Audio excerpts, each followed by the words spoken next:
วันนี้จริงๆนะคะก็จะเป็น2ช่วงนะคะช่วงแรกก็จากนี้ไป1ชั่วโมงหลังจากนั้นอีกชั่วโมงครึ่ง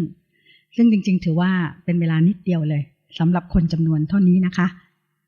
So today we're going to have a 1-hour talk and then a short break and then we'll be back for another hour and a half. And actually that is a really short time for having so many people and coming to learn this subject. ค่ะวันนั้นนี่ก็จะขออนุญาตบอกก่อนว่าเราจะทำอะไรกันบ้างนะคะนี่พยายามที่จะใช้เวลาในการที่จะพูดเรื่องหลักนะคะให้น้อยที่สุด So what she would like to do is introduce what she's going to talk about today. And what she would like to talk about, first of all, is talk about the principles of the practice for just a little while. หลักเนี่ยก็คือถ้าเป็นชาวพุทธนะคะเราไม่สามารถเข้าใจศาสนาพุทธด้วยการอ่านหรือฟังเท่านั้น So if we are true Buddhists, we cannot understand the true Buddhism or the true Buddhist practice through way of reading and listening. เราสามารถเข้าใจศาสนาพุทธได้ด้วยการลงมือปฏิบัติเท่านั้น The way to really understand the Buddhist religion is through our practice. เพราะฉะนั้นนะคะในเวลาสั้นๆอันเนี้ยลีก็จะเน้นลงในภาคปฏิบัติของแต่ละท่าน So therefore we will spend more of the time working on our individual practice and helping with that rather than just speaking and giving information. ซึ่งอันนี้ลีเชื่อว่าจะเป็นประโยชน์มากที่สุดเพราะเมื่อจากนี้ไปทุกคนกลับบ้านสามารถที่จะนำหลักอันเนี้ยไปใช้และปฏิบัติและได้ผลด้วยตัวเอง This will give us the most benefit that we can in this short time to practice in this way, because once we get the help with our personal practice, then it's something that we can apply to our daily lives and we can practice on our own after this course. หลักจริงๆของศาสนาพุทธนะคะพวกเราที่ลงมือสนใจนะคะลงมือถึงภาคปฏิบัติเราใช้คำว่าเสขบุคคลก็คือการเป็นนักศึกษาหรือนักเรียน So once we gain an interest in learning the Dhamma, we should very much consider ourselves to be students studying the Dhamma. คราวนี้ถ้าเราเป็นนักเรียนเราก็ต้องมาดูก่อนว่าเราจะเรียนอะไร And if we are going to be students, we have to take a look and see what is it that we are studying. ศาสนาพุทธเป้าหมายสูงสุดคืออะไร And what is the highest goal in Buddhism? ในศาสนาพุทธวันหนึ่งมันจะเต็มไปด้วยเหตุและผลนะคะ In Buddhism, each aspect is a result of cause and effect. They're cause and effect related. เราทำอะไรเพื่ออะไรและผลจะออกมาอย่างไร What do we do? We learn what do we do? How do we do it? And then what will be the result of doing this? เพราะฉะนั้นเป้าหมายของศาสนาพุทธนะคะก็คือความพ้นทุกข์โดยสิ้นเชิง And therefore the goal of Buddhism is to be free from suffering utterly and completely. ความทุกข์ในหนึ่งคนของคนที่เกิดมาเป็นมนุษย์แล้วนะคะประกอบด้วยความทุกข์ทางกายและทางใจ Just in the fact that we have been born as a human being, we are thus suffering, and we have suffering. We are composed or comprised of suffering of the body and of the mind. เพราะฉะนั้นถ้าเราคิดว่าศาสนาพุทธเป็นศาสตร์อันหนึ่งนะคะเหมือนที่เราพูดถึงแพทยศาสตร์นะคะหรือวิศวกรรมศาสตร์ So we should consider Buddhism a study, a field of study, in a similar way that we would consider medicine a field of study or engineering. ถ้าแพทยศาสตร์เราพูดถึงการรักษาคนเราก็ต้องมาศึกษาในกายของมนุษย์นะคะที่เราเรียกว่าครูใหญ่อะเนาะคนที่ตายแล้วมาศึกษาร่างกาย So if we are going to learn medicine, then we usually have to study the human body, and we usually use a cadaver, a corpse, to take a look at the human body. ถ้าเป็นวิศวกรรมศาสตร์ถ้าเราเรียนเรื่องเครื่องกลเราก็ต้องเอาเครื่องกลเนี่ยมาผ่ามาดูเครื่องกลจริงๆใช่ไหมคะ So if we are an engineer, then we have to take a look at engines and see how they work. คราวนี้เพราะฉะนั้นศาสนาพุทธเนี่ยเราพูดถึงความทุกข์กายกับทุกข์ใจถ้าอยู่ดีๆเราไม่สามารถเห็นได้ ยกเว้นเราจะย้อนมาดูกายกับใจตัวเนี้ยซึ่งเป็นเครื่องมือแล้วก็เรียนรู้ในสิ่งที่พระเจ้าสอนในกายในใจของเรา So if we are going to study Buddhism, then we have to study suffering of the mind and suffering of the body, because this is what the Buddha laid down as what Buddhism is the study of. นั้นเรารู้แล้วล่ะค่ะว่าความทุกข์นี้เกิดจากความทุกข์กายกับทุกข์ใจเราต้องมาศึกษาลงที่กายกับใจนี้ So the Buddha said that the declared the truth of suffering, and this truth of suffering means, for our experience, the suffering of the body and the suffering of the mind. So what we have to study within then is this body and this mind. คราวนี้อยู่เฉยๆดีๆเนี่ยเราไม่สามารถเห็นความจริงของกายกับใจได้หรอกนะคะ Just being completely normal, not doing anything, there is no way that we'll be able to study the suffering of this body and mind. นะคะเพราะฉะนั้น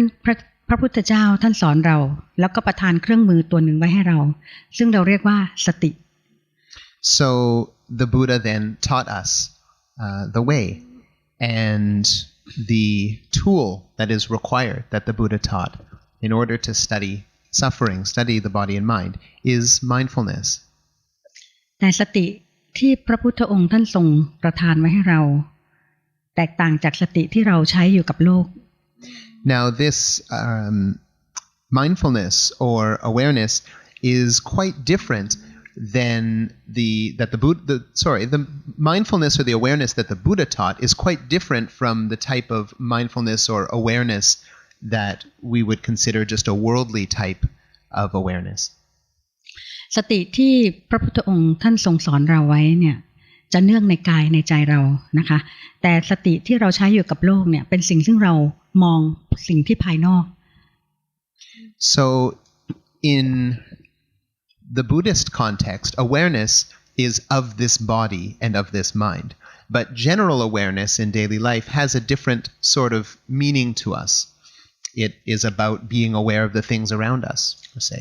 เพราะฉะนั้นเนี่ยสติอันนี้ที่เราใช้ในการจะพ้นทุกข์ได้ก็คือรู้ลงที่เราเรียกว่าสติปัฏฐานสี่ So the mindfulness that is required in order to free our minds from suffering ก็คือลงมาที่กายกับใจของเรานี้นะคะ is the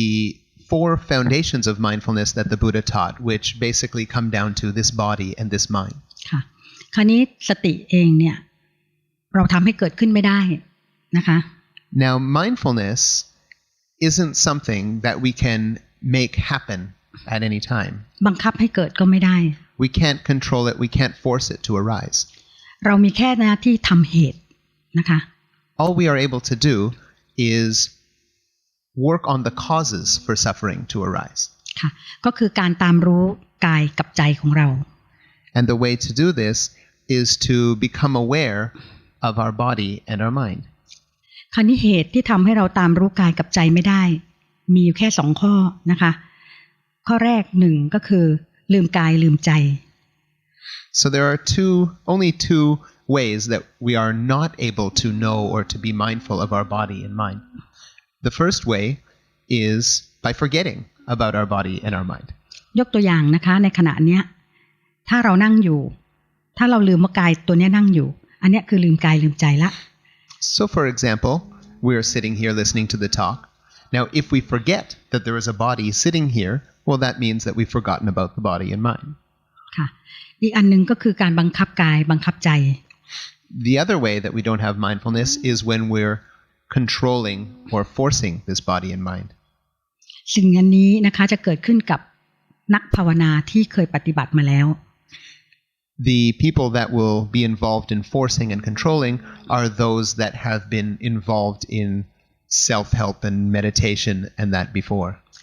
เพราะฉะนั้นนะคะเวลาที่เราลงมือภาวนาเมื่อเราตามรู้กายกับใจได้นะคะอันที่เราจะเห็นว่ามันเผลอไปบ่อยมากที่สุดเนี่ยก็คือใจนี้ So what we will start to notice when we become aware of the body and mind is the thing that happens absolutely the most in our experience is that we get lost in thought. ซึ่งความเป็นจริงมันมีอยู่ด้วยกัน6อย่างนะคะตาหูจมูกลิ้นกายและใจแต่ใจเนี่ยจะไหลไปมากที่สุด So there are 6 different areas that the mind can get lost in. It can get lost in seeing, hearing, smelling, tasting, touching, and thinking. But we'll see that actually we get lost in thinking the most. คราวนี้ตอนนี้เรามาดูกายก่อนเนาะยิ้มหวานทุกคนค่ะกำลังหลับไปหมดแล้ว So let's ยิ้มหวานก่อนค่ะยิ้มหวาน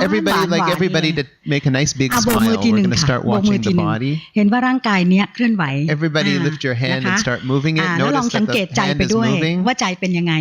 And take a look and see what does your heart feel like when you're บาง doing คนตอนนี้ this. เริ่มมีปิติละแค่ Some ขยับ people are กาย starting แล้ว to รู้สึก feel ตัว joy. Just feeling the body moving is creating joy. ค่ะเพราะนั้นเราจะเห็นแล้วนะคะใจตัวเนี้ยไหลไปทั้งทุกตลอดเวลา So we'll see that this heart of ours or this mind of ours is moving around all the time. ค่ะหลวงพ่อเทียนท่านบอกว่าถ้าเรารู้ต้นทางว่าจิตไหลไปคิดนี่คือต้นทางของการปฏิบัติ Master Tien, who is a great legendary Thai master, we can say, he said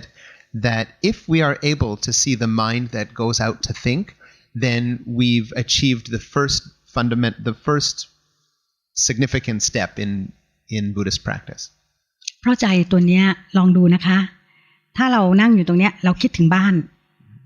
See, our minds are sitting here. Our bodies are sitting here, but actually our minds can be busy thinking about home. นะคะลองคิดถึงภูเขาเห็นไหมคะmountain ลองคิดถึงภาพของภูเขา Okay, everybody คือสั่งให้ทำตอนนี้ใช่ไหมครับ Okay, so everybody think about a mountain. เห็นไหมไหลไปนะคะ See, the mind goes off to think. คิดถึงทะเลสิคะ Think about the sea. เห็นไหมเราจะเห็นใจไหลไปมองมาที่พระพุทธรูป Now take a look at the Buddha. เห็นไหมคะใจมันวิ่งมาได้ Can you see that the mind runs out to the Buddha? ทันทีที่เราเห็นว่าใจมันไหลไปเคลื่อนเงี้ยนี่คือต้นทางของการปฏิบัติละ So when we're able to see the mind run out, that is the first significant step in our Buddhist practice. เพราะนั้นสตินี่นะคะสำคัญมาก So mindfulness is a very important thing. สตินี่จะอยู่ในองค์ธรรมของจิตที่เป็นกุศลทุกดวง Actually, every single type of mind that is a wholesome type of mind will contain mindfulness. อันนี้การที่มาตามรู้กายกับใจได้นะคะเราจะต้องมีพื้นฐานของศีลซะก่อน But before we're actually able to become aware of this body and mind, we have to have a foundation in morality. เพราะศีลตัวนี้เนี่ยนะคะทำไมเราถึงมีความจำเป็นที่จะต้องรักษาศีลแค่เราตามรู้กายใจได้เนี่ยเราจะได้ศีลอัตโนมัตินะคะ And having this basis in morality, we'll find that if we are watching or able to become aware of our body and mind, then we will have morality automatically happening for us. เพราะเราเห็นว่าใจเนี่ยวันหนึ่งไหลไปโกรธไหลไปโมโหหรือกายนี้ก็ตามเนี่ยไหลไปทำในสิ่งที่ไม่ถูกไม่ต้องเนี่ยนะคะทันทีที่เรารู้ทันด้วยสติอันเนี้ยศีลเราจะ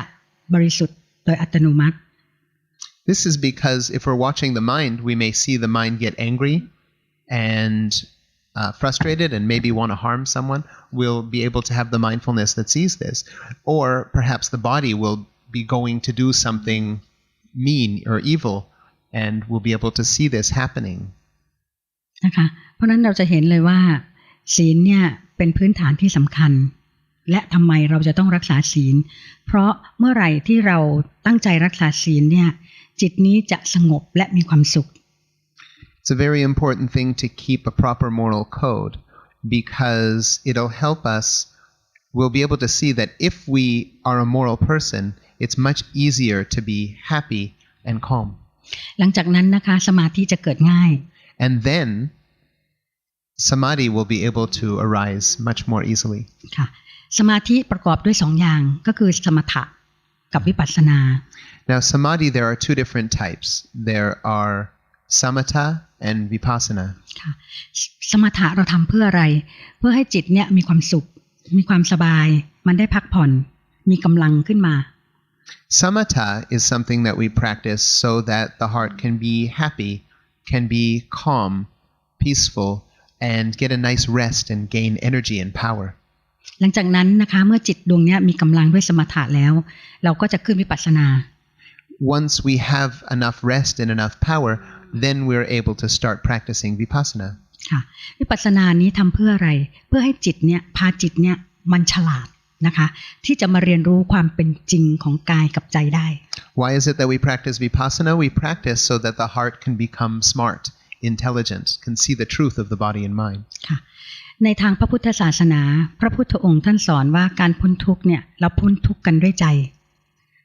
In Buddhism, the Buddha taught that if we are going to be free or liberated from suffering, it is the heart that liberates from suffering. เพราะฉะนั้นวันหนึ่งถ้าพวกเราสนใจที่จะมาเรียนรู้คำสอนของพระพุทธองค์ก็คือการน้อมจิตน้อมใจดวงนี้ล่ะค่ะมาศึกษาไม่ใช่ศึกษาด้วยสมอง So if we become interested in Buddhism and we'd really like to study Buddhism, then we have to learn with this heart, not the brain. การที่เราลงมือปฏิบัติวิปัสสนากรรมฐานคือการที่เรามาเรียนรู้ความเป็นจริงของกายกับใจเนี่ยเพราะฉะนั้นความเป็นจริงเนี่ยกายจะเป็นอย่างไรใจจะเป็นอย่างไรจิตใจนี้จะดีหรือไม่ดีก็ได้ So in the practice of vipassana,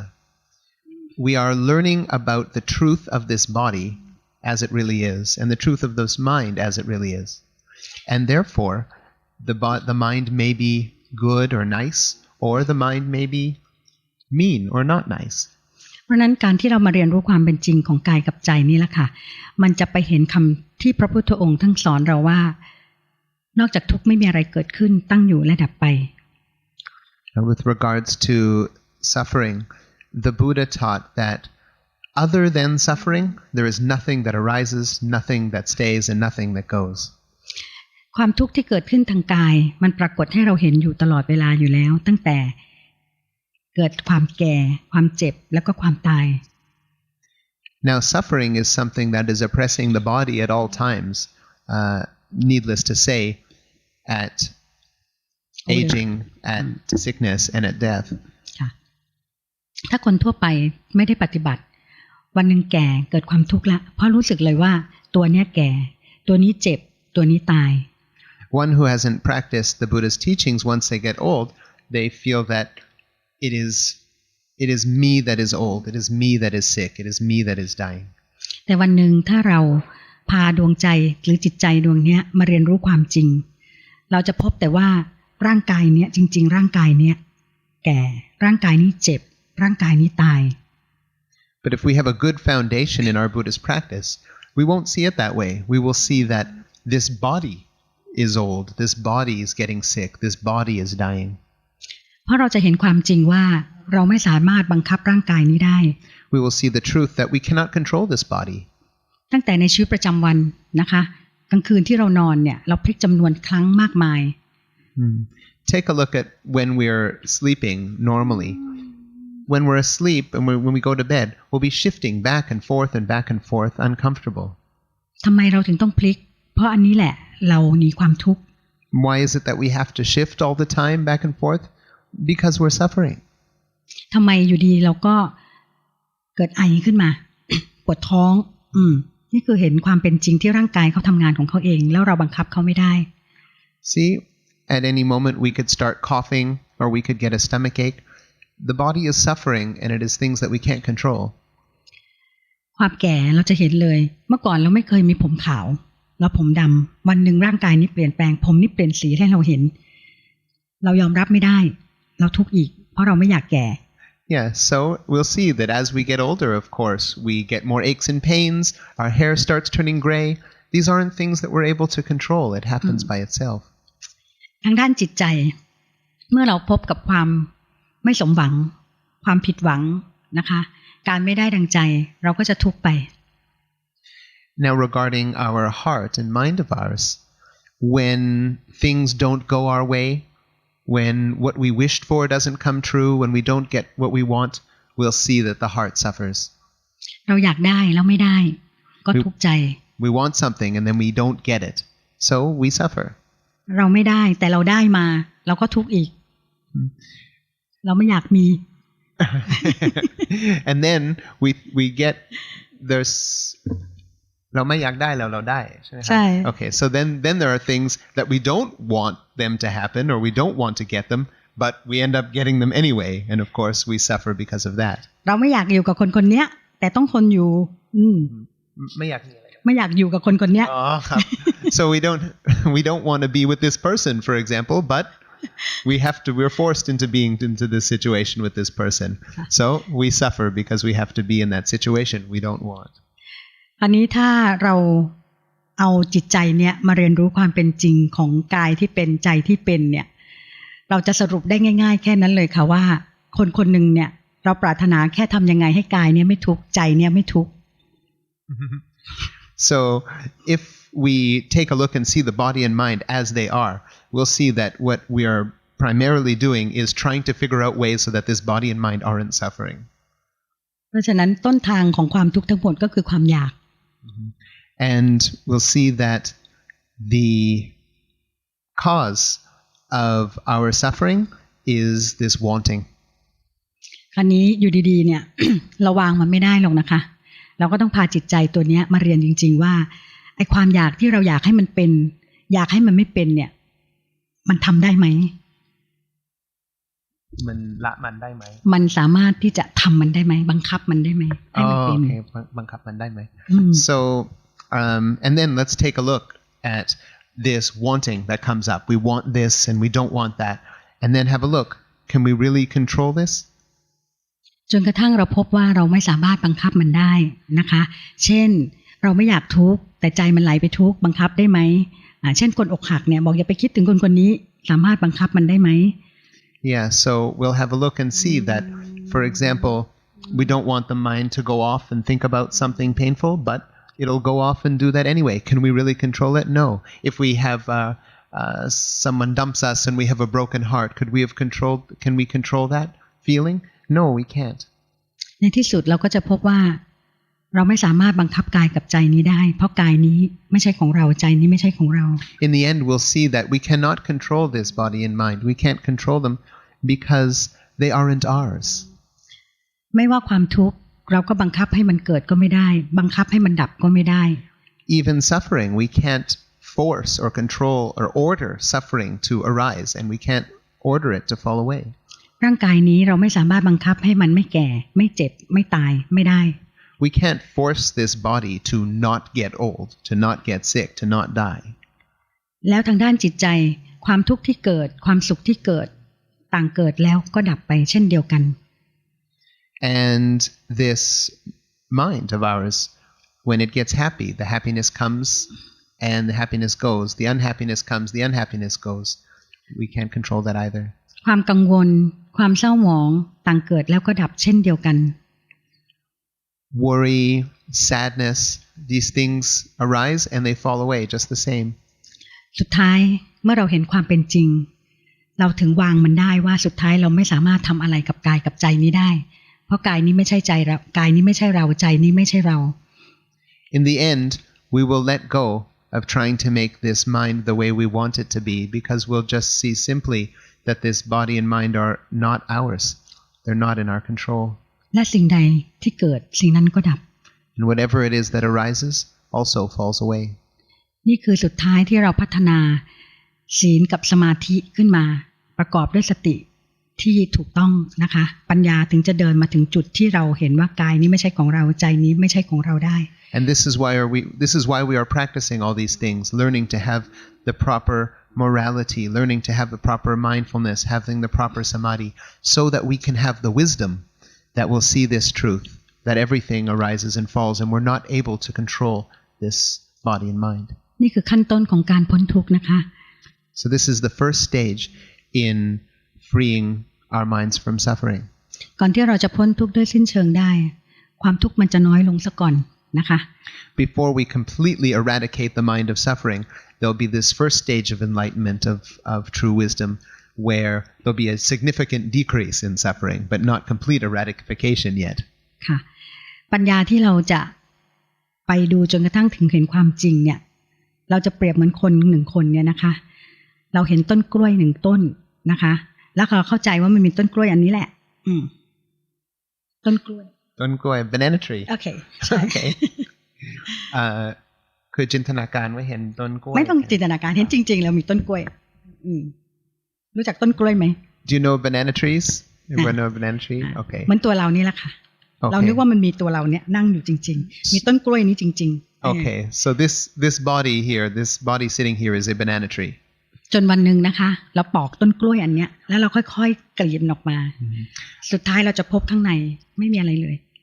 And then one day we continue to unfold this banana tree, unfold it until we get to the end. And what do we see? There's nothing there. Nothing. เหมือนเราเนี่ยแหละค่ะการที่เราปอกอันเนี้ยก็คือการปอกกิเลสซึ่งเป็นความจริงของกายกับใจเราเนี่ยออกมา So this tearing, peeling, unfolding away is the unfolding away of our defilements. Unfolding away of the defilements. การเรียนรู้กายกับใจนี่แหละค่ะคือการมาปอกมัน And learning about this body and studying this mind is just that, slowly peeling away the pieces of the leaves of the banana tree. ค่ะที่สุดเราถึงจะวางมันได้ด้วยความเข้าใจจากปัญญา And through the understanding that wisdom brings, one day we'll be able to just let it go. และอีกหนึ่งคุณสมบัตินะคะของศาสนาพุทธที่พระพุทธองค์ท่านตรัสด้วยพระองค์เองเมื่อวันหนึ่งเราสนใจแล้วเราลงไปปฏิบัติธรรมนะคะผลลัพธ์ที่เราจะได้จะไม่เนิ่นช้า One more thing that the Buddha said himself was that if we study this body and mind and if we practice correctly as the Buddha taught, then this is not a slow path. วัดผลได้ด้วยตัวเอง We'll be able to see the results for ourselves. จากนี้ไปนะคะเดี๋ยวเราจะมาวัดผลเป็นรายคนด้วยตัวเองนี่แหละค่ะ So from now on here we will take a look and measure our results one person at a time. แต่ก่อนที่เราจะไปตรงนั้นนะคะมีฝากไว้นิดนึงนะคะในฐานะเพื่อนนักปฏิบัติธรรมด้วยกันเมื่อไหร่ที่คุณลงมือภาวนาแล้วเกิดความเครียดนะคะความไม่สบายใจนะคะให้รู้เลยให้รู้ไว้ก่อนเลยนะคะว่ามันผิดแน่ๆล่ะ One word of advice as we do our practice here is that if we're practicing and we start feeling stressed, if there is stress in our heart, then it is certain that we are doing something wrong. เพราะถ้าปฏิบัติถูกทางนะคะต้องมีความสุข Because we all have to be happy as Dhamma practitioners. เรามีความสุขไม่ได้หมายความว่าความทุกข์ที่เราอยู่กับมันเนี่ยหายไปนะคะมันไม่หายหรอก Now, practicing happily doesn't mean that there won't be any suffering. The suffering doesn't go away. เรายังอยู่กับครอบครัวแบบนี้เจ้านายแบบนี้เพื่อนแบบนี้ Our suffering in our life doesn't go away. We're still going to have to be with this boss. We still have to be at this job with this family. แต่จิตใจเรานี้ต่างหากนะคะที่มันไม่ได้ทุกข์มันก็ไม่กระทบเข้ามาถึงใจเราได้นะคะความทุกข์นี้ But all the suffering that arises from all these things in our life, it is possible to practice until these things don't affect our heart anymore in a negative way. เพราะนั้นจะเห็นเลยว่าเราภาวนาเหมือนกับดอกบัวค่ะซึ่งเป็นสัญลักษณ์ของพระพุทธศาสนาอันหนึ่ง And we'll see practicing is like this beautiful symbol in Buddhism of the lotus flower. ดอกบัวขึ้นจากโคลนกระตมเนาะก็เปรียบเหมือนความทุกข์อันนี้แหละ So the lotus flower arises out of the earth, out of the dirt, which is the suffering. แต่ดอกบัวเนี่ยไม่เปื้อนตม So the lotus flower that comes out of the ground is not dirty and filthy like the ground is. เราก็จะภาวนาให้เหมือนจิตใจเราเนี่ยงดงามเหมือนดังดอกบัวนี่แหละค่ะ So we will practice till our heart is as beautiful like this lotus flower, coming from the suffering and the dirt, but no dirt attached to it. โอเคก็เริ่มเปิดเวทีเลยค่ะ Okay, so she'll open the stage to our participants, our attendees. เชิญเลยค่ะใครคนแรก So who would like to speak first? ช่วงแรกนะจะเกี่ยงกันเดี๋ยวพอใกล้หมดเวลาอีนี้จะไม่ทัน In the beginning you may be slow to start asking questions, but by the end you're going to be fighting over the last chance. Everybody will be wanting to speak. ก็ปฏิบัติมานานแล้วเหมือนกันนะครับแล้วก็รู้สึกว่าจิตดีขึ้นพอสมควร นะครับแต่ก็ยังไม่รู้ว่าไปถูกหรือเปล่านะครับแต่ว่าก็คือตอนหลังๆเนี่ยปฏิบัติสมถะเยอะขึ้นในตอนเป็น formal เหมือนที่หลวงพ่อให้ทำตอนเช้า 10-15 นาทีอย่างเงี้ยครับค่ะ formal นี่ทำอะไรอยู่คะก็นั่งสมาธิปกติครับสมาธิลมอยู่ไหนคะดูลมใช่ไหมคะส่วนใหญ่ดูลมลมอยู่ตรงไหนคะก็ส่วนใหญ่อยู่ตรงช่วงเนี้ยครับครับแต่ว่าจริงๆก็ไม่ได้ดูลมมากดูจิตไปเลยพอจิตไหลไปก็ดึงกลับเนี่ยครับใช่คราวนี้ดึงกลับแล้วเป็นไงคะก็แน่นอยู่ครับส่วนใหญ่จะแน่นอันนี้มันจะเจ็บอยู่ตรงเนี้ยค่ะเห็นไหมคะตอนดึงเนี่ยตึงรู้สึกไหมคะครับก็รู้นิดหน่อยครับนิดหน่อยค่ะส่วนใหญ่มันจะพยายามเหมือนสว่างให้อยู่ตรงนี้ครับพยายามให้มีความสุข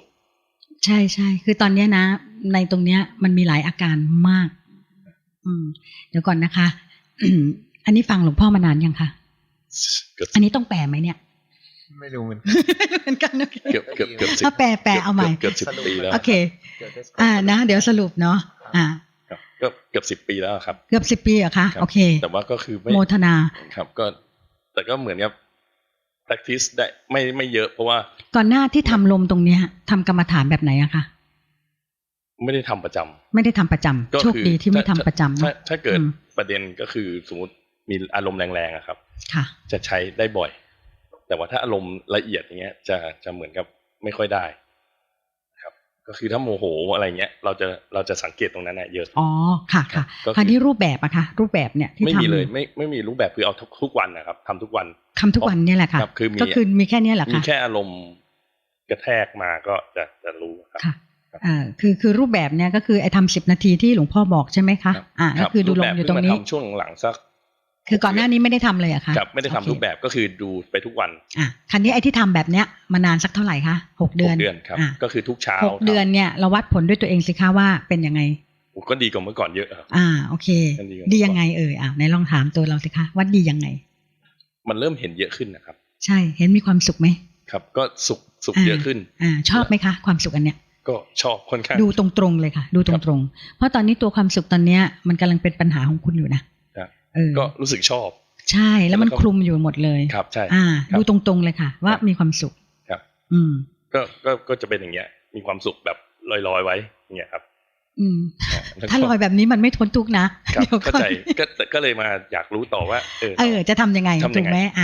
คือตอนนี้ความสุขตัวเนี้ยนะมันไม่ได้เกิดจากความสุขที่เป็นจิตที่เป็นกุศลจริงๆมันเกิดจากการเร้าของคุณในเวลาที่ทำกรรมฐานคุณเห็นไหมตอนเนี้ยมันสลดลงมาแล้วรู้ตรงๆไปเลยว่ามันสลด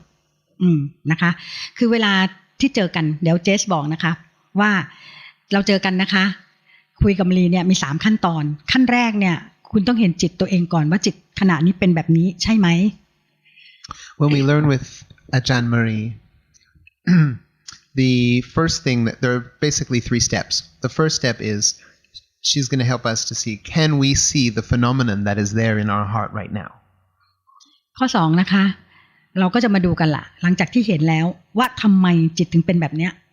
Then we're going to take a look at why is it that the heart is the way that it is right now. ข้อ3จะทำยังไงให้พัฒนายิ่งขึ้น And then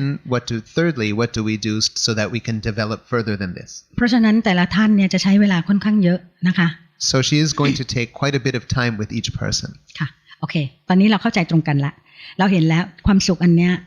มันเป็นความสุขที่ไม่ได้เกิดจากจิตที่เป็นกุศลจริงๆเกิดจากสภาวะธรรมจริงๆเป็นสิ่งที่เราเร้ากันมันขึ้นมาเห็นตรงกันคราวนี้เราต้องมาดูว่าเหตุอย่างไรมันถึงเกิดอันนี้ถูกไหมคะตอนนั่งแค่10 นาทีใช่ไหมคะต่อวันลมอยู่ตรงนี้ใช่ไหมเวลาคุณดูลมคุณสังเกตไหมคุณชอบให้ลมมันวิ่งไปวิ่งมามีความสุขมากเลยกระเชกกระชั้งกระชุ้งกระชึ้งอย่างเงี้ยจิตมันจะเป็นอย่างนั้นนะของคุณเนี่ยพยายามจะสังเกตว่าลมมันเข้าออกเองโดยตัวมันเองใช่คราวนี้คุณทาบด้วยตัวเองอย่าเชื่อมลีนะคะเดี๋ยวบอกนะคะเจสบอกว่าอะไรที่มลีบอกไปไม่ต้องเชื่อแต่ให้ทุกคนกลับไปสังเกตด้วยหลักที่เป็นหัวข้อAnd what Ajarn Malee tells us let's not just believe what she says but let's go back home and go back into our practice and see if what she is saying if we can sense if it's true และพยายามจำหลักให้ได้ and try to remember the principles that แล้วเอาหลักเนี่ยทาบลงไปกับสภาวะธรรมที่เกิดกับกายกับใจเรา and let's apply those principles to our own body and mind. ค่ะตอนนี้กลับมานะคะรูปแบบที่คุณวิ่งตามลมเนี่ยนะคะวันหนึ่งเนี่ยที่เราทำสมาธินะคะเดี๋ยวเจสแปลตรงนี้นิดนึงนะคะวันหนึ่งที่เราทำสมาธิแปลว่าจิตตั้งมั่นไม่ใช่แปลว่าความสงบ So let's remember that the word samadhi,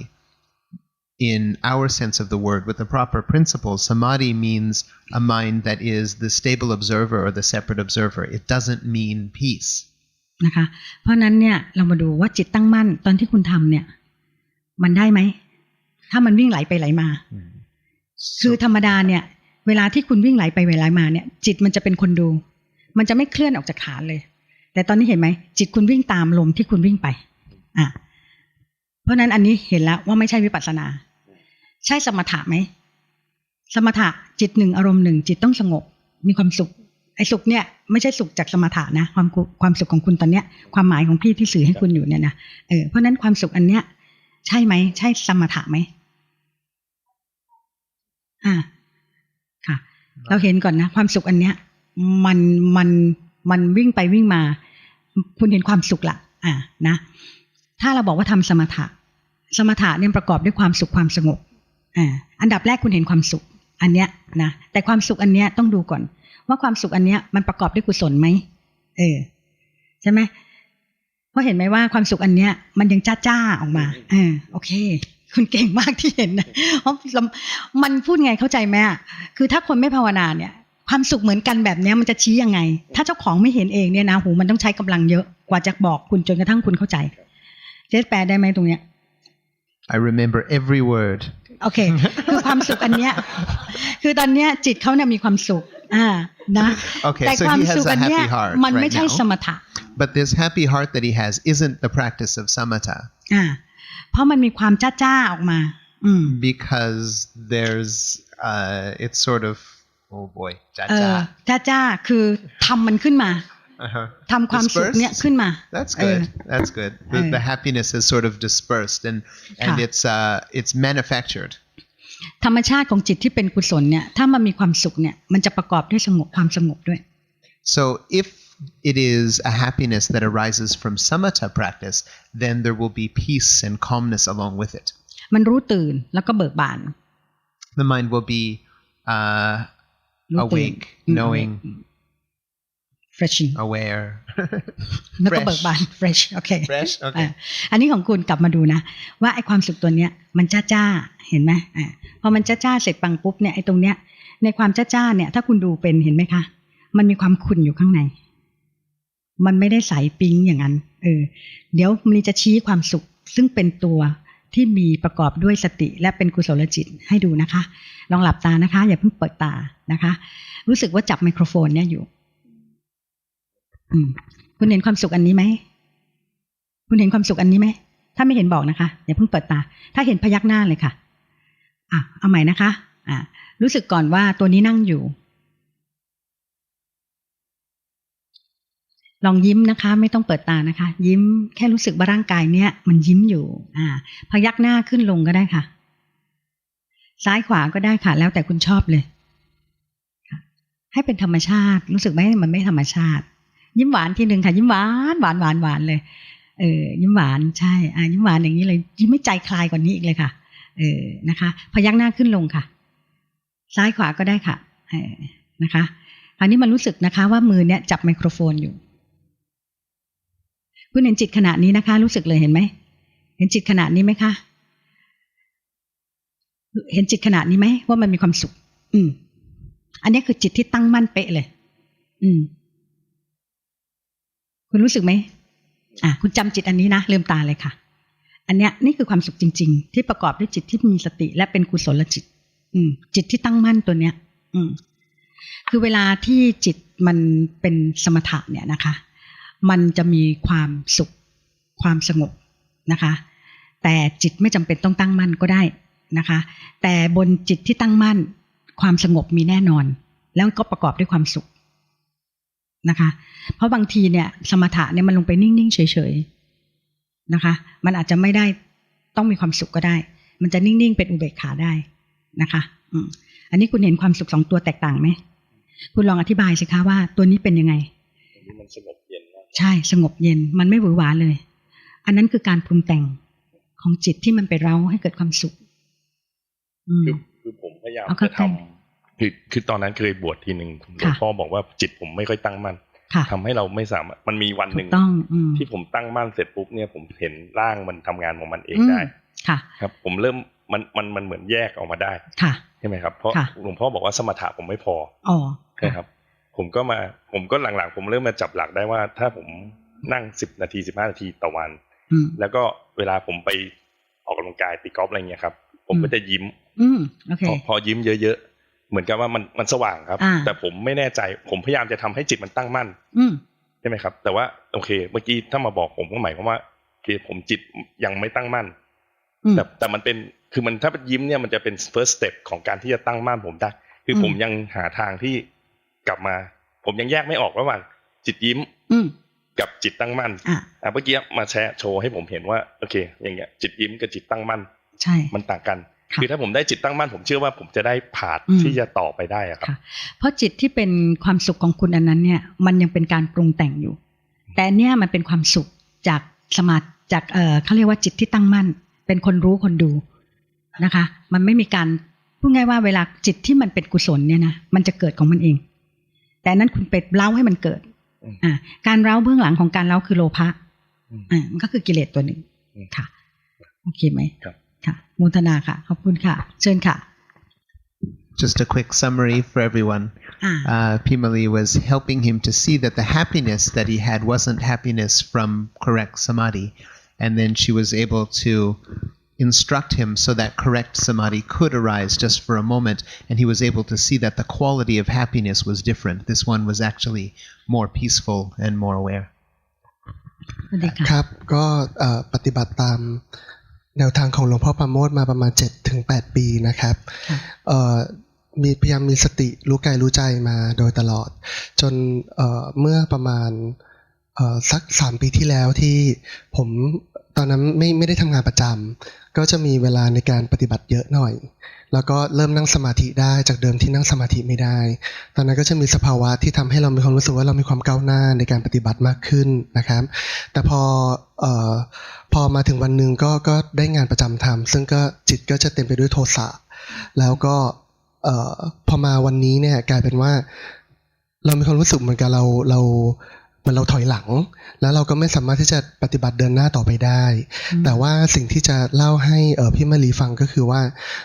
ยังไม่เคยขัดการปฏิบัติแม้แต่วันเดียวคือพยายามรู้กายรู้ใจโทสะที่มันเกิดขึ้นเนี่ยก็พยายามรู้แม้ว่ามันจะอยู่นานเราก็จะสังเกตว่ามันอยู่นานความโลภะหรือว่าราคะหรืออะไรก็ตามเนี่ยก็คือมันก็เข้ามาในบ้านใจเต็มไปหมดนะครับการนั่งสมาธิที่เคยนั่งได้นานก็นั่งไม่ได้แล้วแต่เพียงแต่ว่าตอนนี้เนี่ยพยายามที่จะนั่งสมาธิอยู่ที่ออฟฟิศทุกวันเป็นเวลาครึ่งชั่วโมงที่ว่าคือ15 นาทีแรกมีสติแล้วก็15 นาทีหลังคือหลับไปก็ได้ประมาณนะที่รู้ว่าหลับครับแล้วก็ตอนนี้เนี่ยเริ่มเห็นว่าค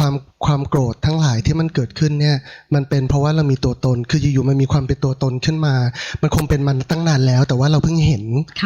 ก็เลยแต่ว่าการนั่งสมาธิที่สั้นลงเนี่ยก็ยังเป็นเหมือนเดิมว่านั่งสมาธิได้สั้นไม่สามารถนั่งได้นานจิตมันจะดิ้นเราพยายามดูความดิ้นของจิตไปแต่ว่าเราก็จะรู้สึกอึดอัดเราก็เลยต้องเหมือนกับว่าปล่อยมันออกมาแล้วในที่สุดก็ต้องลืมตาขึ้นมาครับSo he's been practicing every day for quite a few years,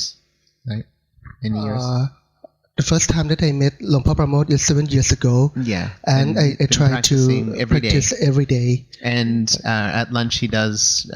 he practices in daily life, but at lunch he does about a half an hour of meditation and finds that the first 15 minutes are okay and the second 15 minutes are sleepy. And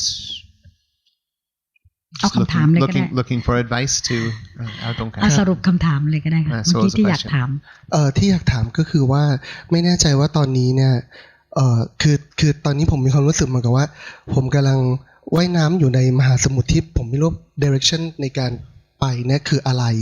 แล้วก็ คือรู้แต่ว่ามันเราจะต้องมีสติเราจะต้องรู้สิ่งที่เกิดขึ้นที่มันแวะเข้ามาในบ้านใจซึ่งบางครั้งมันก็เข้ามาในบ้านบางครั้งมันก็ผ่านไปหน้าบ้านบางทีเราก็เห็นมันอยู่ห่างๆบางทีเราก็เข้าไปยึดจับมันเข้ามาอย่างเต็มๆแล้วก็อย่างเมื่อวานเนี้ยก็ได้อาละวาดซัพพลายเออร์ออกไปอย่างตอนนี้ผมมีความรู้สึกชัดเจนมากว่าโทสะมันยังอยู่ที่มันยังค้างมาจากเมื่อวานอะไรอย่างเงี้ยครับคือสมาธิพยายามนั่งปฏิบัติตามรูปแบบก็ได้ค่อนข้างน้อยแต่ว่าพยายามทำแบบค่อนข้างถี่ทีนี้ก็เลยไม่รู้ว่าจะไปยังไงต่อไม่รู้ว่าสิ่งที่ทำอยู่เป็นยังไงแล้วจะไปยังไงต่อครับ He's just basically giving a report of his practice and asking what he should do next but he tries very very hard จริงๆนะคะอันนี้คือปัญหาของนักภาวนาทั้งหมดเลยที่มลีเจอมานะคะรวมทั้งตัวเองด้วยนะคะเรารู้สึกว่าการภาวนามันต้องทำอะไรเยอะแยะไปหมดเลย So he's experiencing the same problem that pretty much every practitioner has and that Malee had as well, which is we feel like what do I need to do? What should I keep doing in order to succeed? แต่ถ้าวันหนึ่งนะคะเราเข้าใจหลักของการภาวนาเนี่ยนะคะที่เราจะพ้นทุกข์เนี่ยก็คือการทำวิปัสสนากรรมฐาน But once we understand the principles, we'll see that the way to free our minds from suffering is by vipassana. วิปัสสนาแปลว่าการรู้ตามความเป็นจริงของกายกับใจ And vipassana means seeing the truth of the body and mind as they really are. วันหนึ่งเราลงไปทำสมาธินะคะเราไม่ได้ทำเพื่อเห็นว่าจิตเนี่ยมันต้องทำยังไงก็ได้ให้จิตเนี่ยไม่ฟุ้งซ่านSo when we decide we're going to practice some meditation, usually the former approach would be, what should I do so that this mind will not be so busy? แต่วันหนึ่งที่เราลงไปทำสมาธิเราจะไปเห็นว่าจิตเนี่ยฟุ้งซ่าน But when we do our practice, we should see that this mind is busy, is restless. เมื่อจิตนี้ฟุ้งซ่านเนี่ยเรามาเห็นใจอีกว่าใจเนี่ยเราไม่ชอบ Then when we see this mind that is busy, then we come back and see the heart again that it doesn't like it. เพราะฉะนั้นหลวงพ่อประโมทนะคะได้เมตตาเนี่ยสรุปการลงมือภาคปฏิบัติเลยค่ะลงมาว่า 1. ตามรู้มีสติตามรู้กายใจด้วยจิตที่ตั้งมั่นและเป็นกลางSo out of Luang Pa Pramod's compassion, he gave us this one sentence which includes all of the practice, which is to have the mindfulness that sees the body and mind as they really are, with a mind that is the knower or this observer. เพราะนั้นกลับมาคำถามของคุณนะคะที่กำลังบอกว่าโกรธโมโหนะคะการทำสมาธิที่ทำได้บ้างไม่ได้บ้างพยายามทำให้มันสงบนะคะเพราะนั้นตรงนี้แหละค่ะถ้าเราเข้าใจหลักของการปฏิบัตินะคะเราจะรู้เลยว่าวันหนึ่งนะคะตรงนี้เลยนะเริ่มจากตรงนี้นะเจสว่าวันหนึ่งเนี่ยถ้าเราเข้าใจการปฏิบัติเนี่ยในเวลา1วันที่เราทำรูปแบบไม่ว่าจะเดินจงกรมหรือนั่งสมาธิวันละ15-20 นาทีครึ่งชั่วโมง1ชั่วโมงก็แล้วแต่คือเวลาที่เราจะมาเรียนรู้ความเป็นจริงของกายกับใจในขณะนั้นๆ Okay. So what we'll start to notice is that the correct practice is about knowing the state of body or mind in any particular moment. It doesn't matter if we're practicing meditation for 20 minutes a day, 30 minutes a day, an hour a day, or what it is. It's just a matter of seeing what is there at present. แต่เมื่อ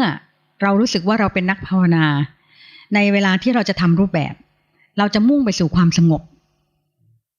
But if we instead consider ourselves practitioners and then we're about to practice our meditation, then what will automatically happen is we'll be trying to achieve something, we'll be trying to particularly achieve some peace. ซึ่งข้อเท็จจริงจิตมีหน้าที่คิด But the truth is that the function of the mind is to think. เรามีหน้าที่ไปรู้มันเท่านั้น And our function then is to just know so. โดยที่ไม่ต้องรู้ว่ามันคิดเรื่องอะไร We don't have to know what the mind is thinking about. เพราะแค่เรารู้ว่าจิตคิดเราภาวนาเสร็จแล้ว Because once we just know that the mind is thinking. When it is, we've completed our practice right there. เรามีสมาธิและจิตที่ตั้งมั่นเรียบร้อยแล้ว We have a mind that has correct samadhi or the observer already. เพราะนี่คือต้นทางของการปฏิบัติ And this is the beginning of our practice. อันนี้กลับมาของคุณนะคะยิ้มหวานทีหนึ่งก่อนค่ะยิ้มหวานหวานก่อน ใจมันตึ้งไปแล้วนะคะเพราะฉะนั้นเนี่ยนะคะในระหว่างตรงนี้ไม่ต้องแผ่ก็ได้เนาะเดี๋ยวพี่แปลแล้วเดี๋ยวสรุปนะคะในระหว่างเนี้ยนะคะที่คุณบอกว่าคุณภาวนานะคะก็คือเวลาที่เราจะมารู้จริงๆนะคะว่ากายนี้เป็นยังไงใจนี้เป็นยังไงตอนนี้จิตในขณะนั้นมันคือฟุ้งซ่านถูกไหมคะจิตขณะนี้มันมีโทสะเราตามรู้อย่างที่มันเป็นเราไม่ได้ไปบังคับว่าต้องไม่โทสะนะคะถ้าเราเป็นชาวพุทธเราจะเชื่อเรื่องเหตุมีเหตุก็เกิดเหตุก็คืออะไรมีคนหนึ่งเนี่ยทำให้เราไม่พอใจถ้าจิตเรายังดูคนคนนี้อยู่ดูสิ่งนี้อยู่ความโกรธยังไงก็ไม่หายแต่ทันทีที่คุณรู้ว่าคนนี้ทำให้เราโกรธเราย้อนกลับมาดูใจเราทันว่าเราโกรธจิตเราไม่ได้ดูสิ่งที่ทำให้เราโกรธคนที่ทำให้เราโกรธความโกรธนั้นดับมันไม่ใช่เรื่องอัศจรรย์เจ๊แปลตรงนี้ได้ปะโอเคอ๋อแปลเมื่อกี้แหละค่ะไม่ได้ฟังโอเค เข้าสมาธิไปนะคะเพราะนั้นเนี่ยคุณมาดูตรงนี้นะคะคำถามคุณก็คือว่าทำยังไงทำไมใจมันยังโกรธอยู่ถูกไหมแล้วก็ทำสมาธิใช่ไหมถ้าไม่ใช่ถามใหม่ได้เลยค่ะคำถามเอาคำถามเลยค่ะคำถามคือจริงๆแล้วเนี่ยผมดูความโกรธนะครับactually I focus on the anger that happened in my mind in my heart I know that I should not focus on the person that make me angry I really focus on the anger that happened in my heart but right now it's quite difficult to get to in the past like 3 years ago that I don't have my full-time job I feel that I have a more stable mind and my mind had more power than today maybe because it is getting busier and busier คือฟุ้งซ่านมากขึ้นตามกระแสของงานที่มันเข้ามาซึ่งเราก็ต้องคือเขาจ้างเราก็ต้องพยายามทำให้มันดีแต่ว่ามันกลับมันฟุ้งซ่านมากขึ้นทุกวันอะไรอย่างเงี้ยครับทีนี้ตอนนี้เนี่ยพยายามที่จะโฟกัสจริงๆกับไอ้โทสะที่มันเกิดขึ้นหรือว่าความวุ่นวายที่มันเกิดขึ้นพยายามให้จิตตั้งมั่นโดยการปฏิบัติตามรูปแบบในชีวิตประจำวันแต่ว่ามันยากแล้วตอนนี้ก็เลยแบบมึนๆว่าคือตอนนี้นะคะทั้งหมดเนี่ยที่คุณพูดมาได้ยินไหมพยายามจะให้จิตตั้งมั่นเนาะพยายามทำให้สงบทำยังไงก็ได้ไม่โกรธทำยังไงดูซิทำแล้วเนี่ยมันฟุ้งออกไปเนาะ3 ปีผ่านมาเมื่อก่อนไม่ได้มีงานประจำมัน stable หลังจาก3 ปีไปไม่ stable แล้วใช่ไหมคะความไม่ stable เป็นความจริงถูกไหมถ้าเราทำวิปัสสนาเราก็มาดูความจริงว่ามันไม่ stable เมื่อไม่ stable ใจไม่ชอบเห็นใจที่มันไม่ชอบนี่ภาวนาเสร็จแล้วเจสแปลคำนี้นะคะนักภาวนาเนี่ยสภาพแวดล้อมไม่เป็นปฏิปักษ์เลยค่ะไม่เป็นปฏิปักษ์คือไม่ได้เป็นศัตรูกับเราอยู่ตรงไหนเราภาวนาได้หมดSo when we're practicing the Dhamma correctly, the environment that we're in is not our enemy. นะคะ Anywhere we are, we can practice just the same. ที่ไหนมีกายที่ไหนมีใจภาวนาได้เลยค่ะ Wherever we have our body and wherever we have our mind, we can practice right then and there. ยกเว้นนักภาวนานะคะที่ตั้งเป้าว่าจะเอาสงบExcept of course for the practitioners that their goal is to reach a state of peace. ดี Good. ต้องเป็นคนดี In order to do that, you have to be a really good person. มันก็เลยจะทำไม่ได้ค่ะข้อเท็จจริงคือทำไม่ได้ But you can't do this. เพราะข้อเท็จจริงเนี่ยจิตนี่ไม่สงบหรอกแล้วเราก็ไม่เอาสงบด้วย Because the truth is the mind isn't peaceful, and that's not what we're after anyway. เพราะวันหนึ่งถ้าเราเอาจิตสงบเราต้องทำและบังคับมัน Because if we're trying to maintain peace in the mind, then we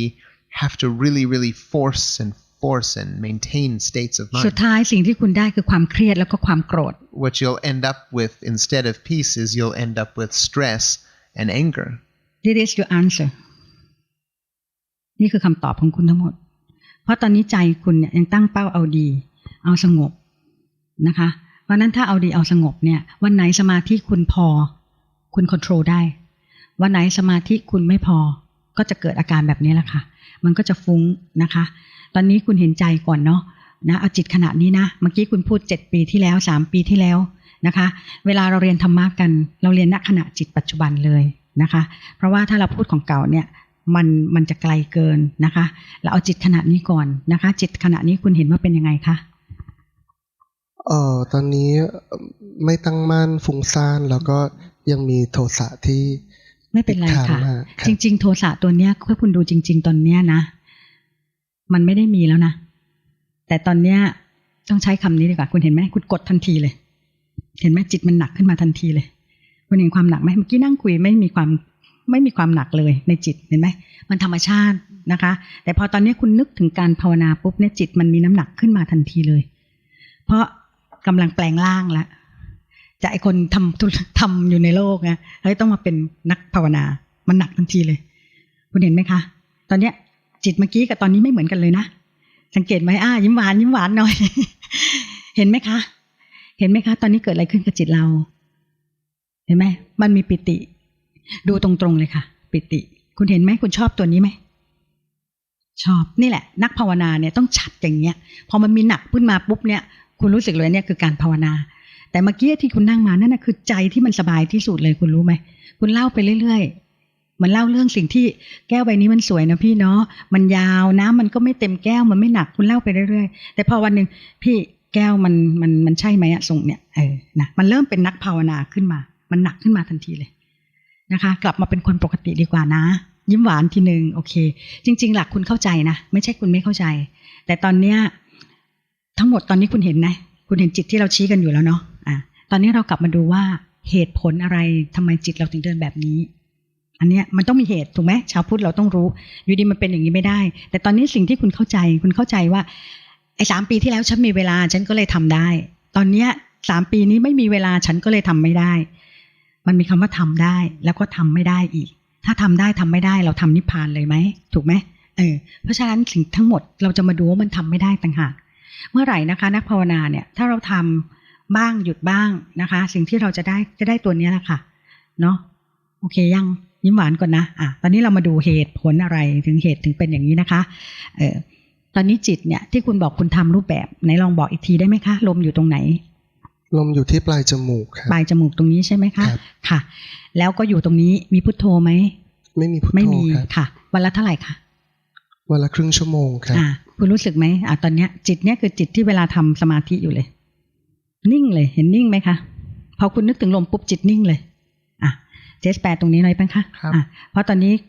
นี่คือภาพรวมละกำลังจะมาต้นเหตุว่าทำไมจิตเขาถึงเป็นอย่างนั้น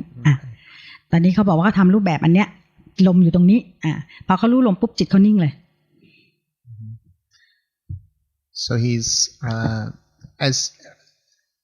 in summary what's been going on is Malee's been trying to show him that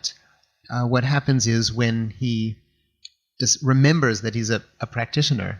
that his mind gains some weight, it gets heavy. But when he was just talking and forgetting he's a practitioner and describing things, his heart got lighter. So she asked him now to do some meditation to watch, and he went to watch his breath, and as soon as he went to watch his breath, of course, everything got still. เห็นไหมคะหนักตรงนี้ตลอดเลยที่ให้คุณดูลงไปเรื่อยๆเนี่ยเห็นไหมเริ่มดูก็เริ่มหนักข้างบนหนักตรงนี้นิ่งแปลที่เจสข้างบนหนักตรงนี้นิ่ง So here it's heavy and here it's still. เห็นไหมคะเห็นไหมยิ้มยังไม่ออกเลยเห็นไหมคะ You can't smile. มันหนักขึ้นมาทันทีเลย It's too tight. ถ้าเราทำวิปัสสนาสภาวะใดที่เกิดไม่มีคำว่าแก้ So if we're practicing vipassana, whatever phenomenon arises, we don't have any consideration about fixing it. ค่ะแค่รู้ We just know it. ชอบหรือไม่ชอบสภาวะนั้นๆที่เกิดขึ้น Do we like that thing that happened or do we not like that thing that happened? คุณเห็นคำตอบยังตอนนี้เห็นไหมว่ามันโล่งคุณย้อนมาดูได้ว่าคุณชอบหรือไม่ชอบสรุปแล้วมีคำตอบไหมชอบหรือไม่ชอบกล้าตอบเลยไม่มีผิดหรือถูกเพราะนี่คือความจริงเวลาที่มันหนักขึ้นมาก็ไม่ชอบแต่ว่าสังเกตว่ามันพลิกไปพลิกมาพลิกไปพลิกมาอยู่ตลอดเวลาข้อเท็จจริงเนี่ยคุณชอบเพราะคุณรู้สึกว่าถ้ามันอยู่ตรงเนี้ยคุณรู้สึกตัวได้ คุณเห็นใจไหมพอรู้สึกเนี่ยมันมีน้ำหนักขึ้นมาเนี่ยคุณรู้สึกรู้สึกตัวได้แต่พอมันเบาเนี่ยคุณรู้สึกว่ามันใช่ไม่ใช่มันงงเห็นใจเปล่าแปลเจ๊จำได้ป่ะจำได้ครับ so what happened here was Malee helped to point to the situation that he's actually liking this state of stillness because he feels that he can be aware there the truth is ตรึงไว้อยู่เห็นป่ะตรึงไหมเห็นไหมตึงตรงนี้ไว้ตึงลมหายใจนี่ให้รู้สึกไว้คือจะทิ้งก็ไม่กล้าพอมันเบาๆปุ๊บดึงกลับมาใหม่เนี่ยดึงแล้วเห็นไหมเห็นป่ะดึงลมหายใจรู้สึกไหมคะถ้าไม่รู้สึกบอกนะอย่าเกรงใจพี่ต้องชี้จุดไม่ทันครับไม่ทันใช่ไหมเอาจิตตอนนี้ก่อนจิตตอนนี้เป็นยังไงโอเคตอนนี้ดูลมใช่ไหมปกติดูลมตรงนี้โอเคพอดูลมเสร็จวันละครึ่งชั่วโมงเนาะเห็นไหมคะพอดูลมปุ๊บเป็นยังไงคะหัวหนักเลยเห็นหัวหนักไหมหนักข้างนี้อยู่หนักขึ้นมาตึงมาถึงตรงนี้ละไม่ตึงอะคะธรรมดาเฉยๆไม่แน่ใจอะครับรู้สึกไหมดูก่อนก็ได้ค่ะตอนเนี้ยคือถ้าดูปุ๊บเห็นไหมมันโล่งเลยมันไม่มีอะไรให้ดูเพราะไปตั้งใจดู